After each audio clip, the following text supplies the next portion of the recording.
नमस्कार संतों, मेरे चैनल पर आपका स्वागत है। आज मैं सृष्टि विस्तार के बारे में बताऊंगा कि सृष्टि विस्तार कैसे हुआ, सृष्टि कैसे बना, सृष्टि को बनाने वाला कौन है। मैंने एक अपने चैनल पर एक वीडियो बनाया था, सृष्टि के पहले कौन था। तो उसमें आपको पता चला होगा कि सृष्टि पहले केवल परमात्मा ही था, जो शून्य था, निष्क्रिय था, शांत था, अनुकूल अवस्था में एकदम शांत था, कोई अद्वैत था, कोई नहीं था उसके सिवाय, बस वही था, अशून्यत वही था। फिर उस परमात्मा को सृष्टि बनाने की एक मन में सुरती आई कि मुझे सृष्टि में एक से दो हो जाऊं, यानी एक से अनेक हो जाऊं। तब यहाँ से फिर वो परमात्मा ने सृष्टि बनाने का काम किया और उससे शब्द शक्ति उत्पन्न हुआ। शब्द शक्ति कहते हैं कि परमात्मा के शब्द से पूरा जहान पैदा हुआ, तो शब्द शक्ति, तो आदि शब्द की उत्पत्ति हुई और ये आदि शब्द ही सभी सृष्टि का जननी है। तो सबसे पहले परमात्मा ने अपने आप को विभिन्न रूप में प्रकट किया। विभिन्न रूप क्या क्या है, और शब्द से, क्योंकि परमात्मा के शब्द से ही पूरा जहान बना है।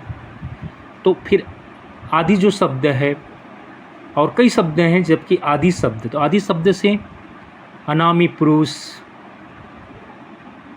जिसको अकह पुरुष भी कहते हैं, उसके बाद अगम पुरुष, आलेख पुरुष और सत्य पुरुष, इन चार रूपों में वो प्रकट हुआ परमात्मा। चार रूप क्या क्या? अका पुरुष यानी अनामी पुरुष, अगम पुरुष, आलेख पुरुष और सत्य पुरुष। अब सत्य पुरुष को फिर आगे की सृष्टि चलाने के लिए परमात्मा ने उसको आगे की सृष्टि चलाने के लिए सत्य पुरुष को सौंप दिया। फिर सत्य पुरुष को फिर जो शांत था, खोया हुआ था, परमात्मा में लीन था, मतलब किस में लीन था? वो अपने निज स्वरूप, जो अशून्यत था, जो शांत था, उस रूप में सत्य पुरुष शांत बैठा था। और फिर अचानक उसके मन में सृष्टि के ख्याल आया और फिर उस सत्य पुरुष से अचिंत पुरुष की उत्पत्ति हुई। अचिंत पुरुष को फिर सृष्टि बनाने की चिंता हुई, तो अचिंत से फिर अक्षर की उत्पत्ति हुई। और फिर अक्षर जो शब्द है, फिर आगे की सृष्टि, फिर अक्षर से मन उपजा, मन से फिर माया से त्रिगुण रूप, अब ये सृष्टि का निर्माण हुआ। तो क्या हुआ? सत्य पुरुष के बाद अचिंत पुरुष, और अचिंत ने फिर अक्षर। इसी को कहा गया कबीर जी ने अपने शब्दों में कि अक्षर से मन उपजे, कह सुनदास धर्मदास, नी अक्षर अक्षर भया, और अक्षर करे प्रकाश, और अक्षर से मन उपजे,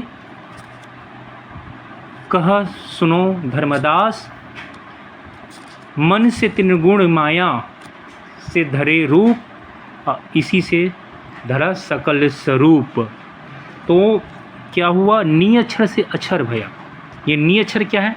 ये नी अक्षर मैंने बताया कि जो नी अक्षर क्या क्या? नी अक्षर पुरुष, आलेख अका पुरुष, जिसको अनामी पुरुष कहते हैं, पहला। दूसरा अगम पुरुष, तीसरा आलेख पुरुष, चौथा सत्य पुरुष, पांचवा अचिंत पुरुष। ये पांच नियक्षर पुरुष है ना, ये प्रकाश स्वरूप में, साकार स्वरूप में दिखता है।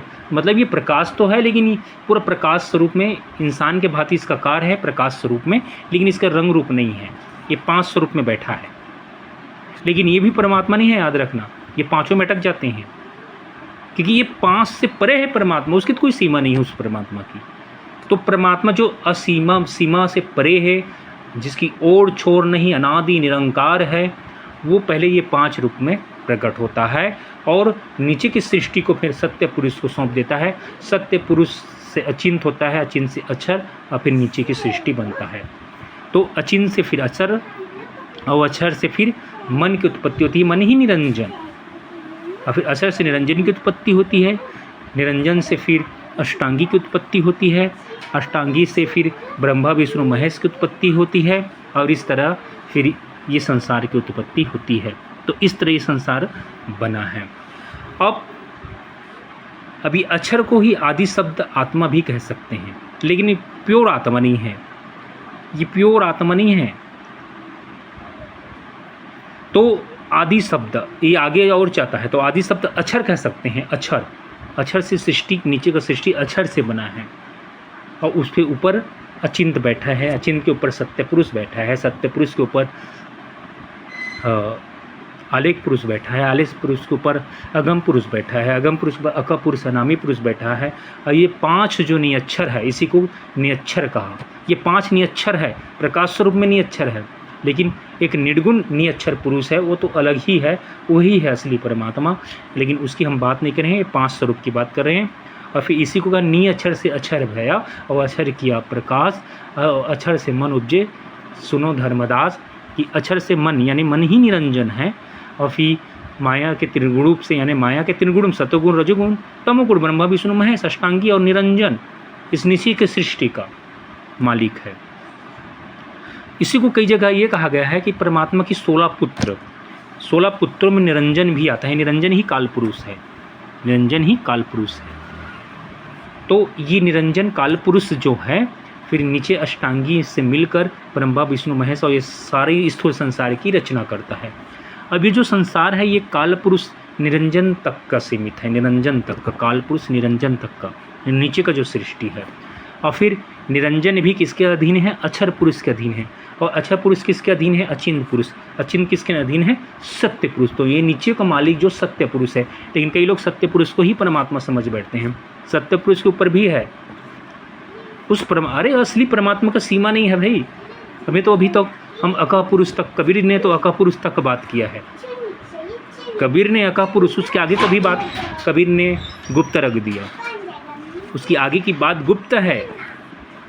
बताओ, अका पुरुष अनामी पुरुष के आगे ये गुप्त ज्ञान है। इसको इस YouTube चैनल पर मैं नहीं खोलूँगा। इसी को गुप्त रखा था कबीर ने, वो नाम बाहर ना जाए। जो आदि का वो जो अका पुरुष के ऊपर है, जो ज्ञान है, असली ज्ञान है, जो परम तत्व, सार शब्द, अनादि शब्द बोलते हैं उसको, सार शब्द कहा गया, वो गुप्त है। उसको यहाँ पर नहीं खोलूँगा मैं, गुरु का आदेश है। यही ज्ञान को कबीरदास ने धर्मदास को दिया था और आगे मना कर दिया, इस ज्ञान को मत देना। ये जो कबीरपंथी बैठे हैं उसको वो सार शब्द की पता ही नहीं है, अपने शब्द से कह रहे हैं। अरे वो तो गुप्त है, उसके दोहों में नहीं मिलेगा। वो कबीर 33 अरब ज्ञान है, हमने भाखा, उस ज्ञान को हमने कह दिया है, लेकिन असली ज्ञान को छुपा कर रखा है। कबीर का वाणी है। तो ये है भाई, तो ये है। कैसे लगा वीडियो? लाइक करिएगा, शेयर करना वीडियो, और मेरे चैनल में बने रहना। धन्यवाद वीडियो देखने के लिए।